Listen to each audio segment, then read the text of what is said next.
Leverkusen msikilizaji akicheza nyumbani hapa anadhihirisha kwamba ndio tofauti ya magoli tutaipunguza.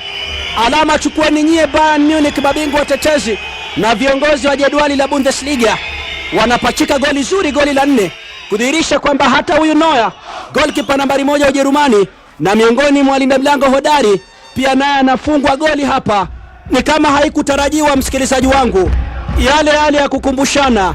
Umekaa mezani, wamekuja wageni, kisha kitoto cha miaka 5 kinaanza kusimulia, kinaambia wageni mama ni shujaa kuliko baba. Mama anafurahi, anakiambia kitoto waambie, kinasema mama utembea usiku wa manane kama baba hayupo, akarudi peke yake alfajiri. Mama anapiga tama, anageuka, kisha baba anauliza sema zaidi. Kinasema lakini baba ni muoga, wakati mama hayupo lazima muite anti kule chumbani mwake.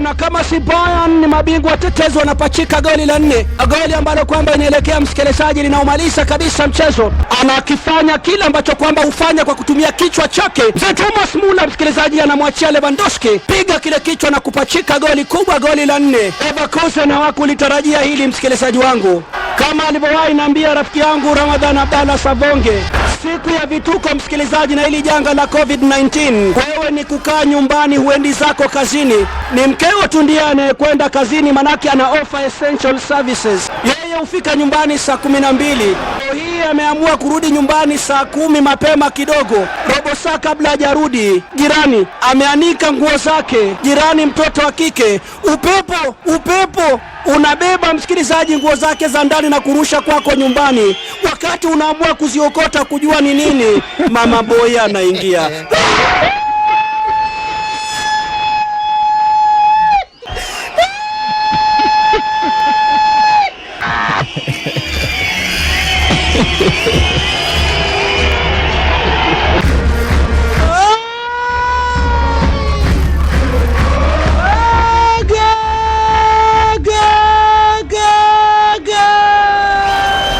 Wanadhihirisha ni kwa nini Bayern wanalenga kulitoa taji mwaka wao mwingine. Goalkeeper alijisahau akatoka mlangoni, anachungulia mpira unatiririka nyavuni hapa. Hawaamini, baada ya kumzungumza tu Gnabry sekunde 2 anapachika bao la 3 msikilizaji. Wanabadilisha scoreboard, Bayern Munich 3, Leverkusen goli 1 msikilizaji. Mashabiki wa Leverkusen wanatikisa vichwa, waamini kunafanyika nini. Wanaona dili limekwenda ovyo. Umemtongoza mtoto wa kike msikilizaji, mmechumbiana miaka 2, amekuhakikishia mtoto ni bikra, umemwamini. Wakati msikilizaji umemuoa kwenye ile fungate, unashangaa mbona siku ya kwanza nduru si kama ile ya bikra. Mnapomaliza fungate unagundua kwamba mtoto wa kike kumbe ni mjamzito miezi 2.